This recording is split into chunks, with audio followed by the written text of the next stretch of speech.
పా పాతకాలంలో పాతకాలం రోజులల్లో మేము అందరం మంచిగా ఉండేటోళ్ళం కలిసిమెలిసి.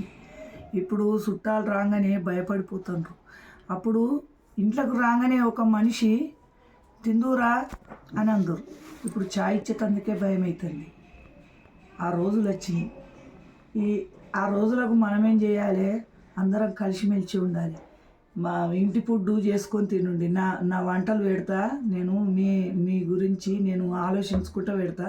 నా అనుభవం పూర్తిగా చెప్తాను మీకు అందరికీ. మంచిగా వండుకొని తినండి ఇంట్లో. బయట ఫుడ్డులు మంచిగా దొరుకుతలేవు. ఒకప్పుడు మంచిగానే దొరికేటి, కానీ ఇప్పుడు ఏమేమిటి నూనెలు పోసి అవి పోసి తయారు చేస్తుండ్రు. ఎంత కష్టమైనా కానీ ఇంట్లో తయారు చేసుకొని తినండి. మంచిగా ఉంటుంది మీకు. మీ ఆరోగ్యాలు మంచిగా ఉంటాయి. పిల్లలకు కూడా కష్టపడి ఇంట్లో తయారు చేసి పెట్టుండి. మీ పిల్లలకు, మీ పుట్టిన పిల్లలకు ఇంట్లో తయారు చేసి పెట్టుండి. మంచిగా ఉంటారు పిల్లలైనా. ఇక ఉంటా. మీ పెద్దమ్మ.